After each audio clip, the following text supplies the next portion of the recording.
Today I'm going to present analysis of a report detailing the documented organisational and leadership connections surrounding the British Muslim Trust, or the BMT. It's outlined in the executive summary, which you can see here. The BMT was formally appointed by the UK government in July 25, and the critical mandate to monitor anti-Muslim hate crimes across the UK. Now, however, the findings report raise significant questions regarding the organisation's foundational networks and historic ties to Islamist organisations linked to the global Muslim Brotherhood, which we've talked about many times. So the foundations and the direct institutional links, let's have a look at them first of all. The background. Well, the BMT was co-founded by the Randaree Charitable Trust and the Aziz Foundation. It's headed by the CEO Akila Ahmed and the philanthropist Shabir Randaree. Now, according to section 2 of this report, this confidential report, which you can see here, the report traces the direct links to the global Muslim Brotherhood network through the Aziz Foundation via several key channels. So first of all, let's look at leadership figures. Well, that's where the concerns come from. Shanaz Bangawala, a former assistant director at the foundation, previously headed the research department at MEND, an organisation noted for its close links and ties to the Muslim Brotherhood in the UK. Additionally, Timothy Winter, also known now as Sheikh Abdel Hakim Murad, participated in conferences aimed at reviving the International Islamic Federation of Student Organisation, a historic Brotherhood-linked youth body.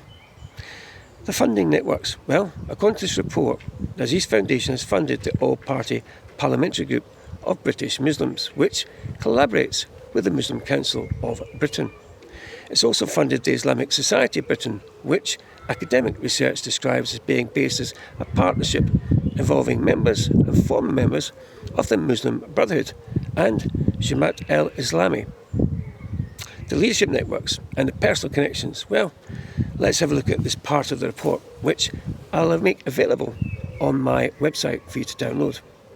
Beyond the Aziz Foundation, the report details secondary links to the British Muslim Network, or the BMN, an organisation co-funded by BMT's current CEO, Akila Ahmed. And as you can see from here, the report identifies several prominent BMN figures. Kari Asim, a BMN co-chair, was removed as a government advisor in 2022. Why? Sporting protests linked to the Tariq el-Labak, which is also a banned, let's say, terrorist organisation. Julie Sadiq, a BMN co-founder, a former executive director of the Islamic Society of Britain, and Iman Azim Hafiz, a founding member and Ministry of Defence advisor. You could make that up. Furthermore, Section 4 points to personal connections, noting that CEO Akila Ahmed is married to Nafiz Ahmed, a former researcher with the Islamic Human Rights Commission, which sponsors the annual Al-Quds March in London. So what's the conclusion and the key takeaways?